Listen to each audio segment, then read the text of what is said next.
Hi everyone, this is Dr. Sarah Liew. I'm also host Dr. Sarah for U.S. Senate show, as well as Dr. Sarah for Today's America and the World show, as well as You Write, You Vision TV show in local TV. Today I have a very special, my co-host, Dr. Paul Mesa, who are working with me as our campaign advisor as well. He graduation Oklahoma University Judy Doctoral. I'm very proud of him to work with me together.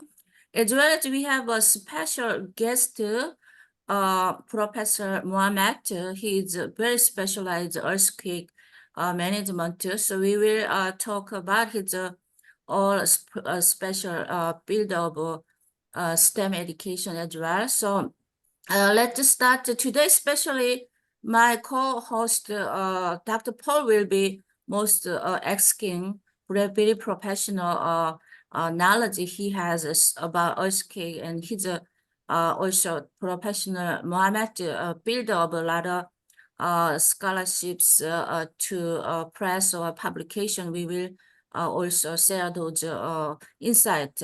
Okay, let's each person introduction yourself. First, Dr. Paul, can you introduce yourself? And then as well as Professor Mohamed, introduce yourself as well. Welcome my show, yeah, our show, yeah. Thank you. Welcome, Sarah. Welcome, Mohammed. I completed my law degree or Juris Doctorate degree in 1997 at the University of Oklahoma in Norman. And prior to that, had studied towards my MBA and Master's of Arts in Economics and History. And then I completed my Bachelor of Arts with distinction in Asian Studies and Chinese at the same university, where I was the first foreign exchange student from our school to study in mainland China in Guangzhou, or Canton as it's called, in 1988 and 89. My first year in university, but my third year as a university student because I started in high school. So as a youngster, I lived in Lake Wewoka, Oklahoma in the summer times with my grandparents, and my twin brother, my oldest brother, would spend our summers there with the grandparents. And we did a lot of stone masonry and a lot of brick masonry because the soil there, there's a very large commercial brick factory there in Wewoka, and any bricks that were broken, you could take for free. So we took lots and lots of bricks to do building projects, including in the lake area. We built a swimming pool in the lake out of bricks and stone masonry. So our plasticity rate and plasticity index for that area is also very high, and we have those bricks would be good for maybe in California. We don't have earthquakes in Oklahoma until very recently because of the system that Oklahoma uses when we're putting water or salt water back in. Has recently led to a series of earthquakes in Oklahoma, but rather small, maybe three or so on the Richter scale. And then in my work in Taiwan, I translate, and I've had the privilege to translate many of the disaster relief preparedness protocols from Chinese to English, so that they'll be available for English speakers on the island to be aware and to participate in things such as preparedness with the ambulance networks and the emergency hospital networks that we have, because Taiwan is much more prone to very large earthquakes. And so I'm interested in speaking with Dr. Masood Rafi about his work in Karachi in a similar area of disaster preparedness and maybe he can talk about his work in that area with their ambulance networks and their medical system. Okay, so my name is Mohammad Masood Rafi. I'm a professor of earthquake engineering and fire engineering at NED University of Engineering and Technology, Pakistan. I completed my PhD from University of Ulster, Northern Ireland in 2007. And before that, I did my bachelor's and my master's from the same university that I'm working in presently, that is NED University. My previous background is that I come from a middle class family. My parents, my father was a banker. I did all my studies in this city where I was born as well, Karachi. So I completed all my school education, my college education, and then obviously, as I mentioned, I did my master's and bachelor's also in this city and from this university, NED University. I have, after graduation, I worked for about 7 years in the construction industry, local construction industry, although I got a chance working with multinational firms also who were at that time operating in this country and in the city. But then somehow in around 2000, I become a little frustrated and bored working in the construction industry because of multiple reasons. And I was looking for an alternate career. Then my father, who was a very motivating person for me, he sort of convinced me to go in academics because he knew that I liked teaching and I had some kind of passion for this kind of work. So he eventually convinced me to try and take this academics as a alternate career. So I started it as an experiment then in 2000, and I liked it. So I then continued till then. I'm here serving as a professor in the Department of Earthquake Engineering presently. And I also chair this department, administrative. I have the administrative responsibilities of chairing this department and looking after the administrative and management aspects of this education or academic department. That's I'm curious to ask, what was your dissertation topic at the University of Ulster in? Well, okay, it was related to fire performance of concrete beams, but these beams were reinforced with polymer bars, FRP bars, fiber reinforced polymer bars. I see. And how did your experience in those 3 years, both working as a lecturer and completing your PhD in England, how has that helped your career to develop as a professor?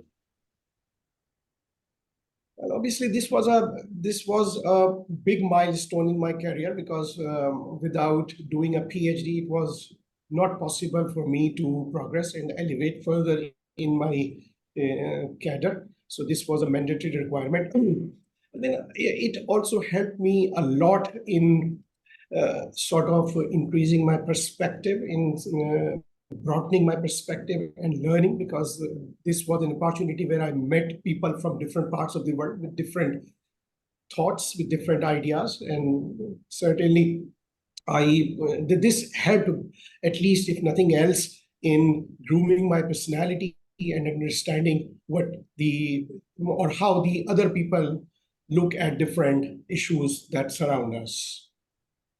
When I was very young in Oklahoma, my father's friend, who was a general contractor in building, and most of our homes are wooden structures, but they had a new design for a honeycomb structure that was a little bit stronger and also had better properties for our winter heating and summer cooling.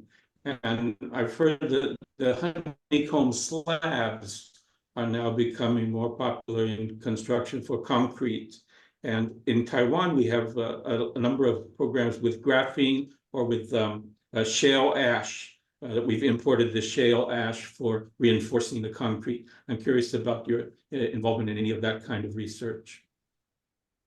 No, Paul, I have not tried doing this kind of research myself. Obviously, I have learned, I have read about it, because there is a number of different initiatives that have started in the recent past out of the different issues. For example, high performance concrete, carbon emission, environmental protection, etc. So these are sort of drivers for these new type of experiments that are going on.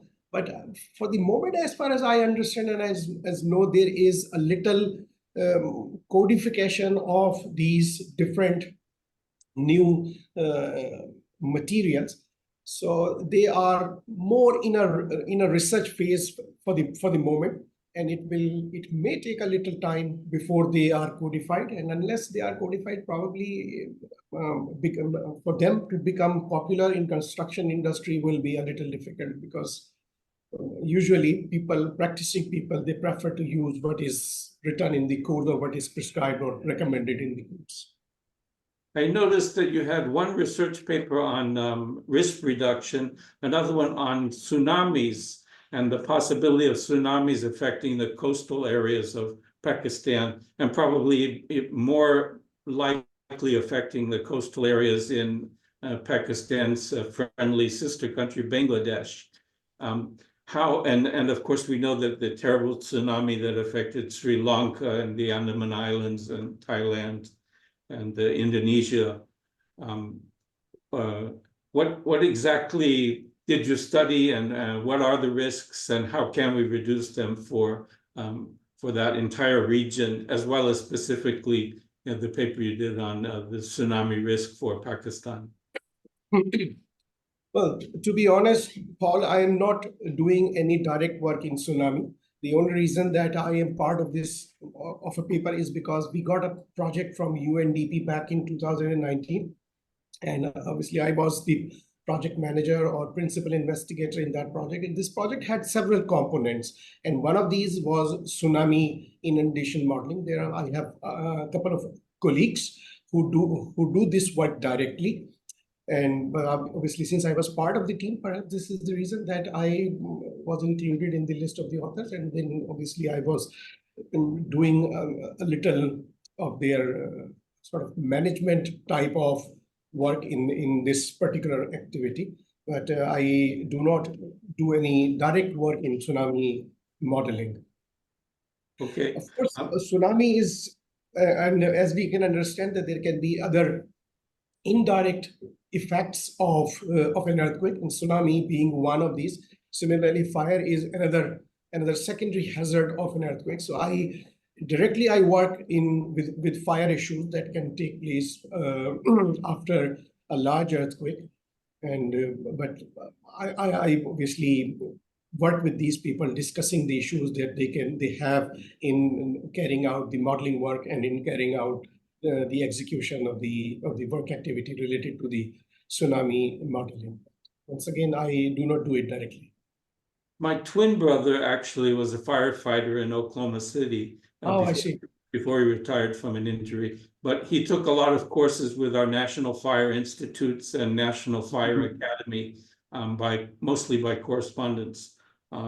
So there's a lot of effort in that field in the US to reach firefighters with very practical knowledge. So one thing I noticed, you had a paper on mini hydrokinetic turbines, and I'm wondering, are those useful for like hydroelectricity generation in the mountain areas in Pakistan? Yes.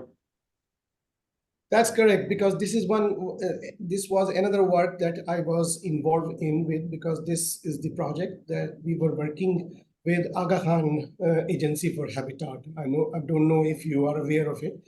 So it was a project of AKH, and I had few colleagues from the mechanical engineering. So once again, my role in this project was more like a project manager, because once again, this project also contains few more activities of work which were directly related to my areas of expertise, but I was also asked to look after this part of the work. Well, certainly we're very familiar with the Aga Khan and his many wonderful philanthropic efforts in education around the world, particularly in the Commonwealth, Central Asia, South Asia, and you're interesting that you know you were a PI for the UNDP for a grant from them. I also noticed you had done a paper on indoor thermal comfort, And yesterday, Sarah and I spoke with a professor from Algeria who did his doctorate in France and is now a professor in France and Singapore at the same time, and commuting between Singapore and France to do it. And they even had a dual degree program where students could get a master's in Paris and a master's at the Nanyang Technological University in NUS in Singapore. So his area is material physics. He's developed some applications of black silicon, and the black silicon substrate can serve as for passive cooling for indoor thermal comfort, and also for the field of vision-based fire intensity, which is important for the fire captain to know before he sends anybody in just how hot is the fire. Are they really protected? And where will the fire progress? And intensity is related to all of those risks that our firefighters run. So the black silicon can be used to make infrared coatings for lighting and things. So useful for your fire intensity monitoring and determination. So when we finish today's meeting, I'll get you an introduction to Professor Burari in Paris and Singapore, and hope you can follow up with him on black silicon applications in your area of work and in fire studies. Well, thank you very much. I'll be very happy meeting with him. May I ask one question? In California, we have a wildfire a lot, so I wanna, because of climate change, regularly raining not, coming down, as well as many climate change cause that wildfire. So can you give us advice how we can solve those wildfire problem in California due to climate change, as well as if you can suggest many other codes and solutions? That's what I want to hear. Yeah. Well, I think the best that can be done is to try to do the fire management, because very recently I worked on a project where we developed a model that can predict how the fire can spread in this kind of situation, because we were focusing on on a scenario where fire can start, or fire starts after an earthquake in a habitated piece of land. And then we modeled how the fire will progress with time and what kind of damage it can cause. Because fire management is I don't know how this can be prevented. Wildfire, I don't know, honestly, how it can be prevented. However, with better fire management, probably the damage, could be lessened. The damage can be reduced, especially to the habitat and to properties and people. But once again, how it can be prevented, I have absolutely no idea about that. So what is the relationship between those earthquake and those wildfire in California? Is it really related, or many we are diagnosis psychologist just for crime change more focus on, but I just want to know you are the earthquake. It's not wildfire that. Sorry, Sarah. Sorry, you're breaking. No, I can't really hear you. You are breaking.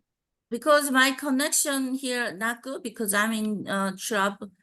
I am in the hotel right now to meeting our great president Donald Trump. So I'm in Florida. I'm in not my home. So this hotel, Hilton Hotel. But anyway, I'll do best. But anyway, Dr. Paul, can you ask him? My connection is then not good. That's why I give you more chance to ask. Yeah. Sure. Yeah, can I try answer your question, because what I understood is that the wildfire and the relation of it with earthquakes. So obviously there is no relation of earthquake with wildfire. Wildfire is a separate thing, but the type of the movement or the type of the spread that wildfire exhibits could be similar to a fire which starts in a sort of developed developed piece of land, and then it is allowed to spread uncontrolled. Like for example, when an earthquake hits, it's a situation which is similar to a war. Everybody is sort of frightened. Everybody is trying to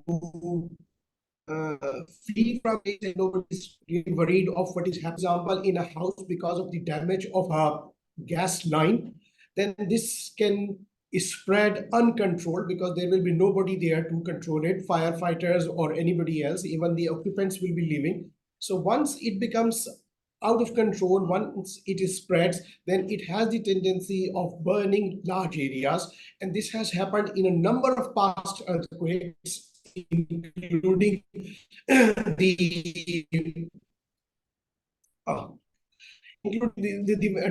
of very famous earthquakes in US and in Japan. I don't really recall the names now, but it has there. I mean, we have history, and these records are available. That when the fire which started after earthquakes, it really burnt large areas, and it caused huge property damages, and in some cases, life loss was also associated with these fire incidents. Oh, Yes. thank you so much. Yeah. In my home state of Oklahoma, we have the National Severe Storms Laboratory, or NSSL, and they use similar algorithms and modeling with big data, machine learning, artificial intelligence to study primarily tornadoes and the after effects of tornadoes, and trying to get some idea what the pathway of a tornado might be and how to get that information out to the public as part of our disaster preparedness efforts. So I'm keen to see that your Master of Science in Disaster Science program, where you develop the curriculum, that it would include this kind of interdisciplinary look, where you do have examples of very massive fires following earthquakes in Japan historically, and the US. And a lot of that in historic Japan was because of the way that they did their lighting and their heating and other things using open fires. I'm also interested to ask you about your paper on unwashed sea sand aggregate. I thought that sounded very strange. Why would they use unwashed aggregate instead of washed aggregate? But maybe the bonding is more solid with unwashed. I'm not sure. Well, this was the argument that we tried to make, because when you are dealing with less regulated construction industry, such as in Pakistan, it is very difficult to expect them, or to expect that this will be happening all the time, that all the aggregates will be washed. And then it obviously incurs extra cost as well. So we tried to finding out what happens if we use the aggregates without washing them. Would it be causing us any harm in terms of the properties, in terms of the, especially the durability of the concrete that we get? So perhaps in this case, and it's not, once again, if I remember correctly, perhaps other people have also made the same kind of argument, and they have also tried using unwashed sand in their regions, because this sand could be different in different regions in terms of the amount of the salts that it contains. So that is why we tried the sand that we have in our part, and investigated if it is used unwashed, what we can expect in terms of the mechanical properties and in terms of the durability properties. What can you share with us about your research on nanohydrophobic facade bricks? And are those, do their emissivity or heat profile make them something that we would want to use, like in my home state, where our summers are very hot, and where we do use a lot of brick architecture, and facade brick is very common in our state and in California. So what exactly is the nanohydrophobic facade brick, and what are the advantages of it?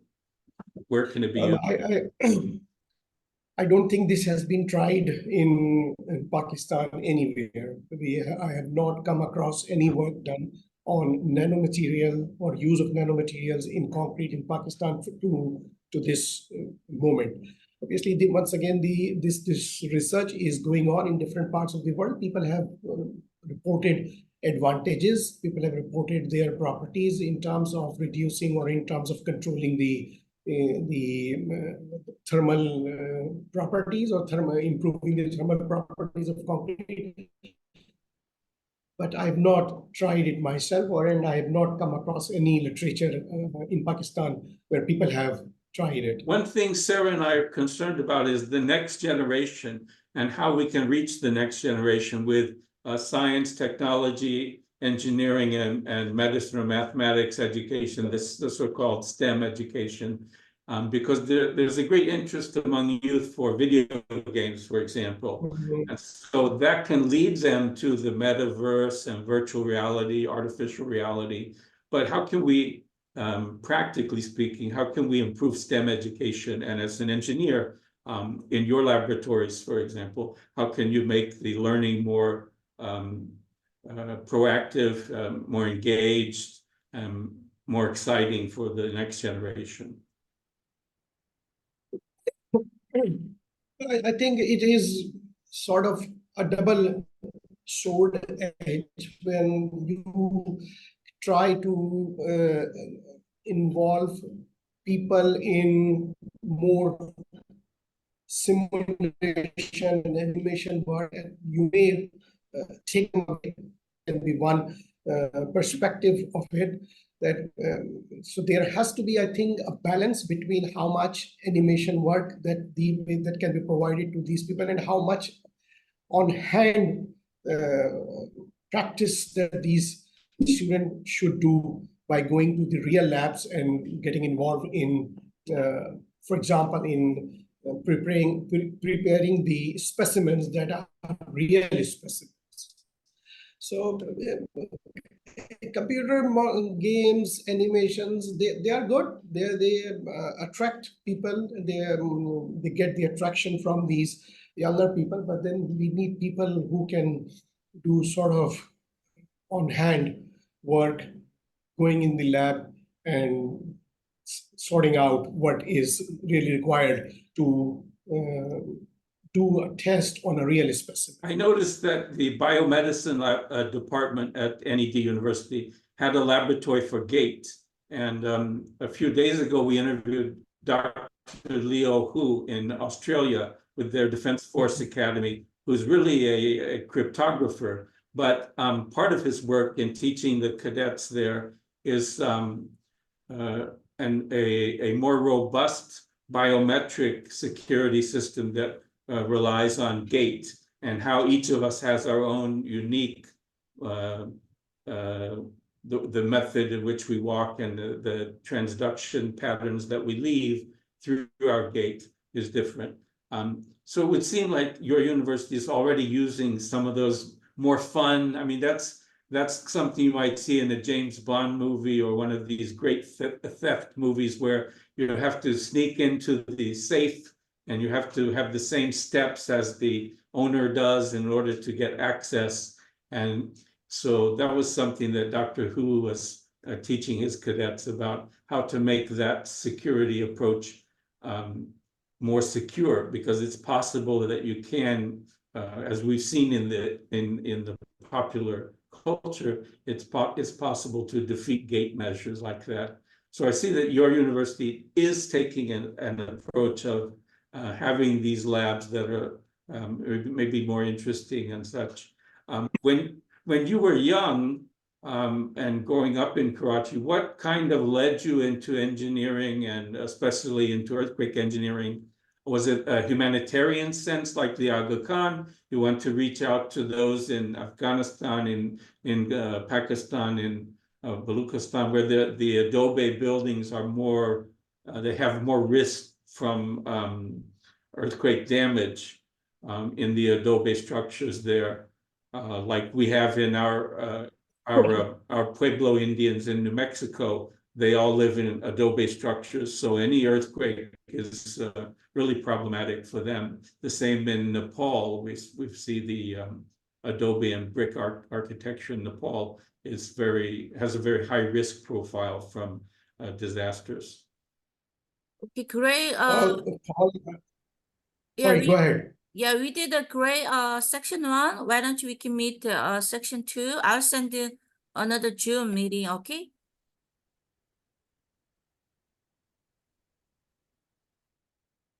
Okay, can you okay, we can start another Zoom meeting.